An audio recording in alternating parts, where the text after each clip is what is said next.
Everyone, मैं हूं ओमजी दीक्षित और आप देख रहे हैं हमारा प्यारा सा YouTube channel physics classes by Omji Dikshit. तो आज हम पढ़ने जा रहे हैं एनसीईआरटी क्लास 11 फिजिक्स का chapter number 1 the physical world. तो इस चैप्टर में हम बात करने वाले हैं कि फिजिक्स क्या है, फिजिक्स का टेक्नोलॉजी से क्या रिलेशन है, फिजिक्स के कौन कौन से फंडामेंटल प्रिंसिपल हैं, फिजिक्स का क्या स्कोप है, यानी कि अगले 2 सालों में 11th और 12th में आपको फिजिक्स में क्या पढ़ना है। तो चलिए शुरू करते हैं आज का वीडियो। तो हमारा सबसे पहला टॉपिक है वो है साइंस, यानी कि व्हाट इज साइंस। साइंस क्या होता है? साइंस एक लैटिन वर्ड से आया है जो है साइंटिया।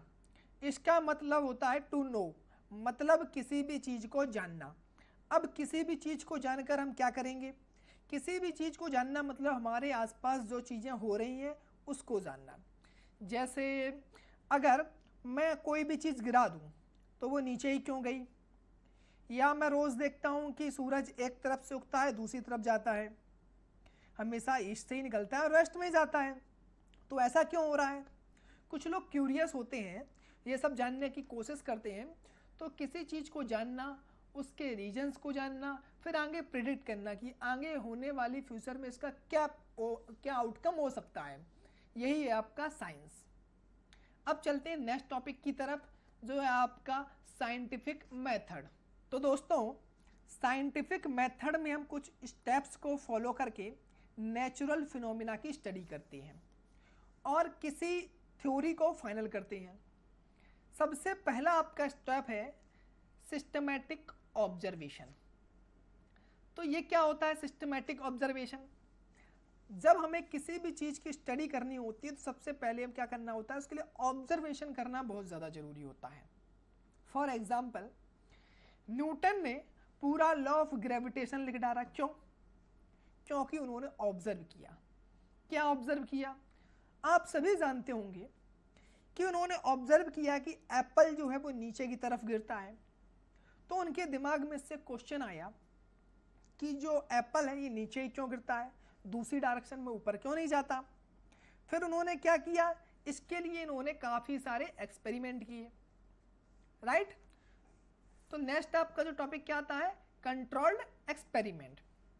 फिर जो भी साइंटिस्ट ने ऑब्जर्व किया उसके बेस पे अपने लैब में कुछ एक्सपेरिमेंट किए। उसके बाद उन्होंने उस पर रीजनिंग की कि ऐसा क्यों हो रहा है। फॉर एग्जाम्पल, किसी ऑब्जेक्ट को ऊपर उछाल कर देखा गया कि अगर ऑब्जेक्ट को ऊपर की ओर उछालते हैं तो भी क्या ये नीचे की ओर वापस आता है? तो आया। तो फिर उन्होंने उस पर रीजनिंग की और बताया कि अर्थ में एक ऐसा फोर्स है जो हर चीज को अपनी ओर खींचता है। और भी बहुत सारे एक्सपेरिमेंट किए गए बाद में, और फाइनली उन्हें यह पता चल गया कि कोई भी 2 ऑब्जेक्ट जिनमें मास हो तो वो एक दूसरे को अपनी तरफ अट्रैक्ट करते हैं। फिर क्वांटिटेटिव रीजनिंग की गई कि फोर्स की वैल्यू किसके इक्वल होगी। तो पता चला कि फोर्स की वैल्यू है वो मास के डायरेक्टली प्रोपोर्शनल है और उनके बीच की डिस्टेंस के इनवर्सली प्रोपोर्शनल है। आपका नेक्स्ट स्टेप आता है मैथमेटिकल मॉडलिंग। तो क्वांटिटेटिव रीजनिंग के बेस पर साइंटिस्ट ने मैथमेटिकल मॉडल तैयार किया। मैथमेटिकल मॉडलिंग का मतलब होता है एक फॉर्मूला तैयार करना। फॉर एग्जाम्पल, ग्रेविटेशन फोर्स के लिए हमारा जो फॉर्मूला है F = G × m1 m2/r²।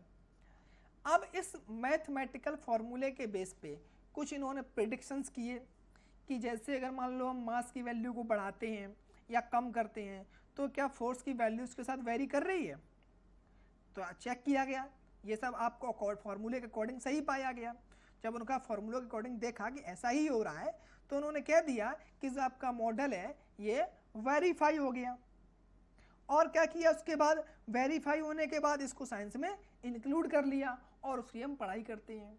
कभी कभी क्या होता है, कुछ मॉडल्स ऐसे होते हैं जो गलत भी हो जाते हैं, क्योंकि जो न्यूटन है उन्होंने एक फॉर्मूला दिया हुआ था साउंड चैप्टर में, तो फॉर्मूला उनका गलत हो गया था।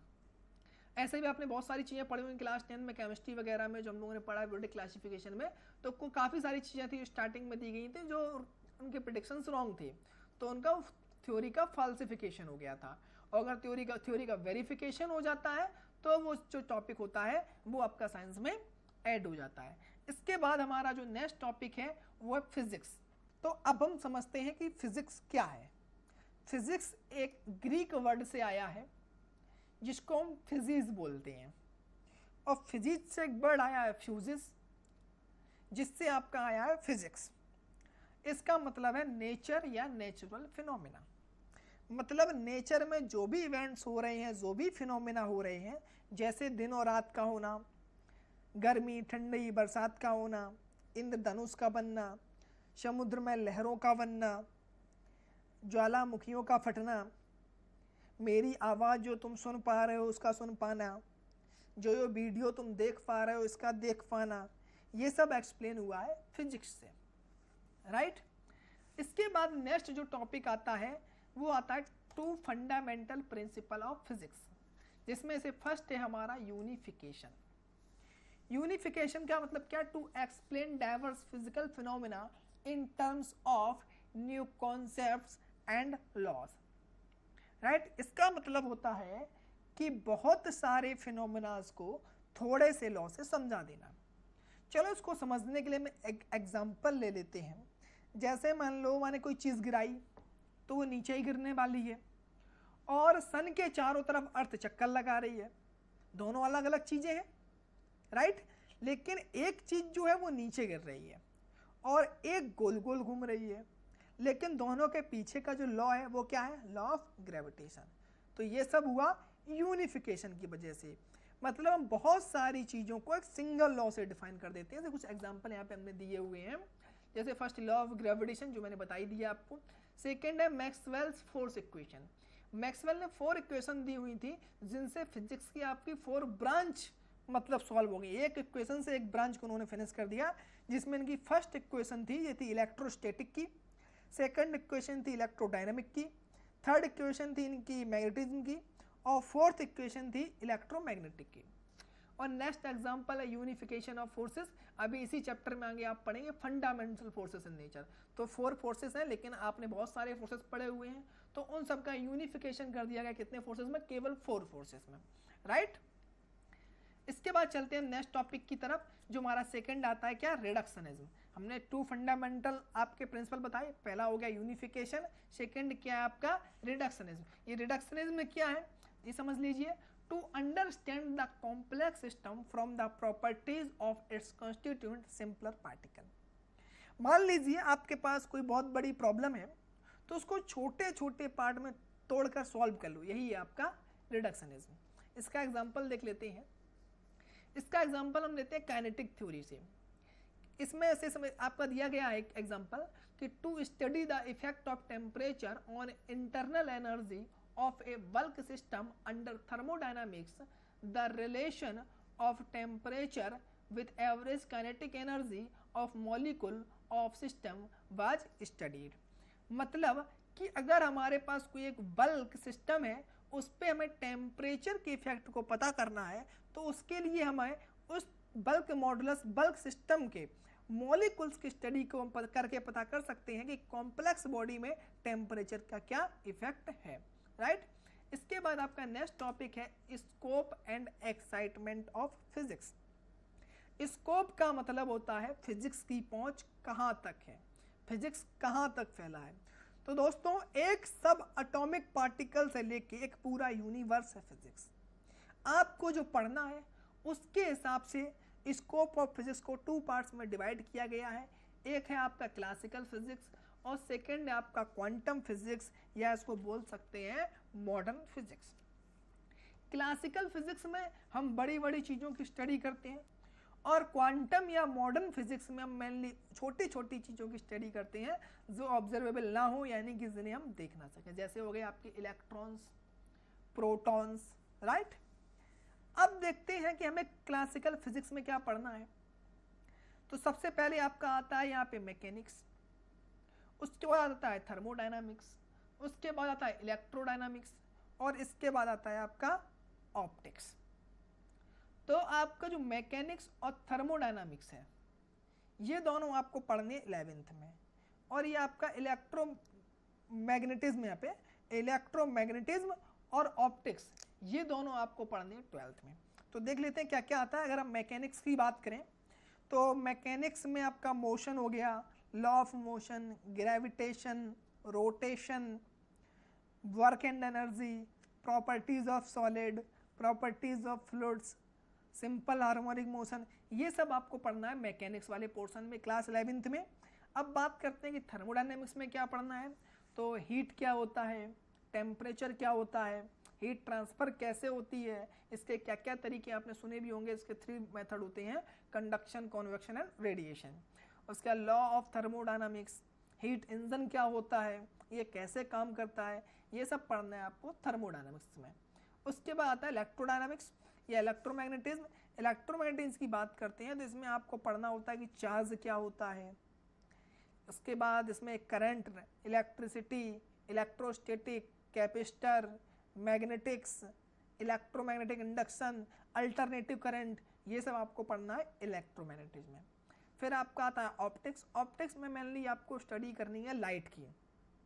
तो इसमें आप क्या क्या पढ़ लोगे, रिफ्लेक्शन, रिफ्रैक्शन, मिरर, उसके बाद आपका हो गया प्रिज्म, लेंस, ये सब आपको पढ़ना है ऑप्टिक्स में। तो जो आपको स्टार्टिंग की 2 चीज़ें हैं, मैकेनिक्स एंड थर्मोडायनामिक्स, ये आप पढ़ेंगे 11th में। इलेक्ट्रोडायनामिक्स और ऑप्टिक्स ये आप पढ़ेंगे 12th में। अब बात करते हैं हम लोग कि मॉडर्न फिजिक्स या क्वांटम फिजिक्स में क्या क्या आता है। तो क्वांटम फिजिक्स में बात करें तो इसमें आपको पढ़ना है एटम्स के बारे में, न्यूक्लियस के बारे में, नेचर ऑफ इलेक्ट्रॉन्स के बारे में, नेचर ऑफ फोटॉन्स के बारे में। तो अब फोटॉन्स क्या होते हैं, जो लाइट के पार्टिकल होते हैं उनको हम बोलते हैं फोटॉन। सेमीकंडक्टर्स के बारे में, ये सेमीकंडक्टर्स जो आपकी एलईडी लाइट या एलईडी टीवी होती हैं इनमें यूज़ करते हैं, काफ़ी छोटी सी सिलिकॉन की चिप होती हैं ये, राइट। तो इसके बाद आपका जो नेक्स्ट टॉपिक आता है वो आता है physics and technology with relation to society, right. तो इस टॉपिक में आपको पढ़ना है फिजिक्स एंड टेक्नोलॉजी कैसे आपस में इंटरलेट करते हैं और इसका सोसाइटी से क्या रिलेशन है। Sometimes physics generate new technology and develop the society. For example, आपकी जो सिलिकॉन चिप होती है इसकी स्टडी की गई पहले, और इससे क्या बने, सेमीकंडक्टर, और सेमीकंडक्टर से आपके बने laptop, mobile, LED TV, LED bulb. जब सिलिकॉन चिप की स्टडी की जा रही थी तब तो ये पता नहीं था किसी को कि इससे ये सब बनेगा। तो इससे हुआ क्या, कंप्यूटर रिवॉल्यूशन हुआ। आपने देखा होगा अगर किसी घर में पुराना टीवी होगा तो आपने देखा हुआ है कितना बड़ा डिब्बा टाइप का होता था, और अब देखो फ्लैट टीवी है। पहले कंप्यूटर भी देखे होंगे आपने, तो उनका जो मॉनिटर होता है वो डिब्बा शेप का होता था, और जब से सिलिकॉन चिप की डिस्कवरी हुई है तभी से आपके लैपटॉप्स आ गए। तो यही है आपकी क्या, कंप्यूटर रिवॉल्यूशन। इसके बाद बात करें इलेक्ट्रोमैग्नेटिक वेव की। जब इलेक्ट्रोमैग्नेटिक वेव की स्टडी हुई तो इससे एक नई टेक्नोलॉजी आई जिसे हम बोलते हैं वायरलेस कम्युनिकेशन। जो आपके मोबाइल फ़ोन्स हैं या जो आप वीडियो देख रहे हो यूट्यूब पे, ये भी क्या है, वायरलेस कम्युनिकेशन ही है। हाँ, तो यूट्यूब से याद आया कि अगर वीडियो अच्छी लग रही हो तो लाइक के बटन को प्रेस कर देना, और अगर चैनल पर नए हैं आप लोग तो प्लीज़ चैनल को सब्सक्राइब कर देना, जिससे वायरलेस कम्युनिकेशन के थ्रू मुझे पता चल जाएगा कि आपको मेरे वीडियो पसंद आ रहे हैं या नहीं, राइट। तो इसके बाद देखते हैं न्यूक्लियर फिजन ऑफ यूरेनियम। तो जब यूरेनियम में न्यूक्लियर फ्यूजन की स्टडी हुई तो न्यूक्लियर पावर रिएक्टर बना दिया गया। तो इससे अब क्या समझ में आया कि जब हमने फिजिक्स की स्टडी की थी तो न्यू टेक्नोलॉजी बनी जिससे सोसाइटी का डेवलपमेंट हुआ, right. On the other hand, sometimes the need of technology for the development of society gives rise to physics. For example, पहले हम लोग स्टीम इंजन यूज किया करते थे, राइट। तो क्या हुआ, सोसाइटी के डेवलपमेंट के लिए हमारी ज़रूरतें बढ़ी कि जो इंजन है उनकी इफ़िशियंसी बढ़ाई जाए, हमारा काम उससे जल्दी हो जाए। तो क्या किया, हमें हीट इंजन की इफ़िशियंसी को बढ़ाना पड़ा, जिससे क्या हुआ, जिससे हमारा फिजिक्स में एक नया चैप्टर ऐड हो गया, क्या, थर्मोडायनामिक्स। क्लियर है ना। चलिए समझ चलते हैं नेक्स्ट टॉपिक की तरफ, फंडामेंटल फोर्सेस इन नेचर। तो बेसिकली फंडामेंटल जो फोर्सेस होते हैं वो 4 तरह के होते हैं। तो अब आप बोलोगे कि सर हमने 4 तरह के क्यों होते हैं, हमने तो बहुत सारे फोर्सेस पढ़े हैं, contact force, friction force, torsion, friction, buoyancy, viscous force, pressure, surface tension, उसके बाद क्या हो गया, इलेक्ट्रिक फोर्स, मैग्नेटिक फोर्स। तो बहुत सारे फोर्स पढ़े। हाँ, तो बात सही है, आप लोगों ने बहुत सारे फोर्स पढ़े हैं, लेकिन इन सभी फोर्सेस को हम बोलते हैं डेराइव्ड फोर्स। और जो डेराइव्ड फोर्स होते हैं इन चारों में से किसी एक कैटेगरी से बिलोंग करते हैं, किसी एक कैटेगरी से लाई करते हैं। तो समझ लेते हैं कि कौन कौन से फोर्सेस हैं। पहला फोर्स जो आपका है ग्रेविटेशनल फोर्स, सेकंड है आपका इलेक्ट्रोमैग्नेटिक फोर्स, थर्ड है आपका स्ट्रॉन्ग न्यूक्लियर फोर्स और फोर्थ है आपका वीक न्यूक्लियर फोर्स। तो चलिए अब समझ लेते हैं ये फोर्सेस क्या हैं और इनके बीच में क्या डिफरेंस है। तो फर्स्ट जो हमारा है ग्रेविटेशनल फोर्स और सेकंड जो हमारा है इलेक्ट्रोमैग्नेटिक फोर्स, ये जो दो फोर्स हैं इन्हें हम डेली लाइफ में ऑब्जर्व कर सकते हैं या कह सकते हैं कि फील कर सकते हैं। लेकिन जो दो बच रहे हैं हमारे स्ट्रॉन्ग न्यूक्लियर फोर्स और वीक न्यूक्लियर फोर्स, ये काफ़ी छोटे लेवल पे होते हैं, क्वांटम लेवल पे होते हैं, तो इन्हें हम फील नहीं कर सकते। अब हम ग्रेविटेशनल फोर्स की बात करें तो ये जो होता है ये आपका मेनली मासेस के बीच में वर्क करता है।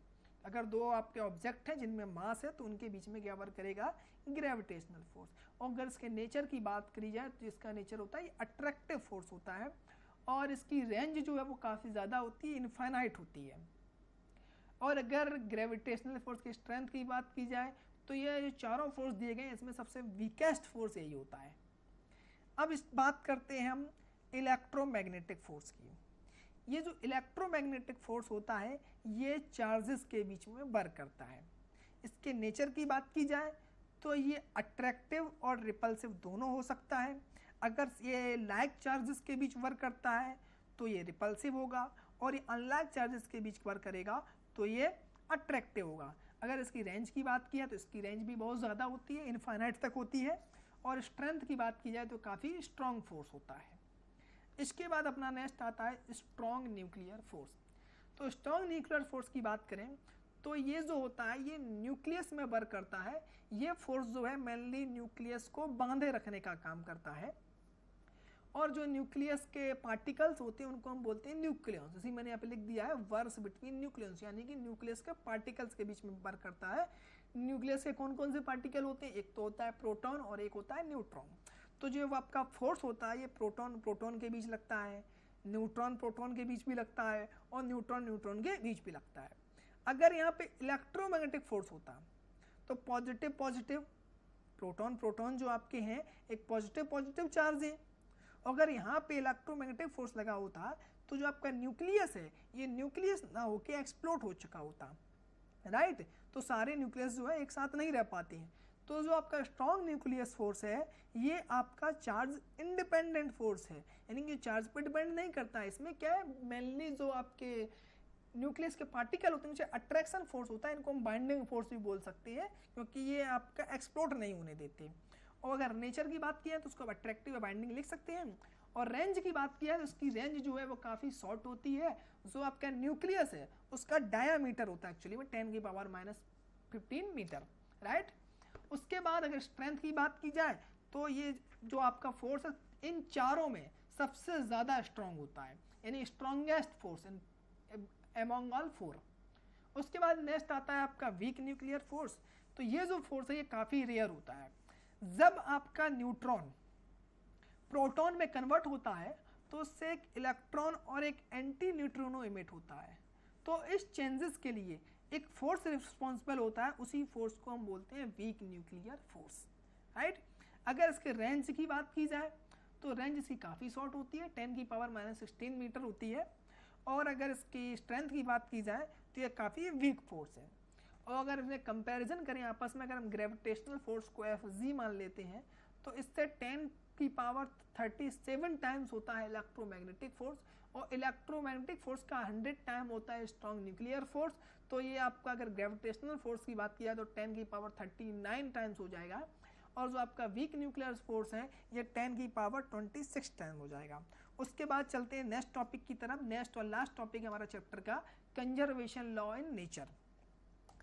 तो अगर कंजर्वेशन लॉ की बात करें तो वो सारे लॉ जिनसे नेचुरल फिनोमिना गवर्न होते हैं उनको प्रूव नहीं कर सकते, सिर्फ उनको हम वेरीफाई कर सकते हैं एक्सपेरिमेंट्स के थ्रू।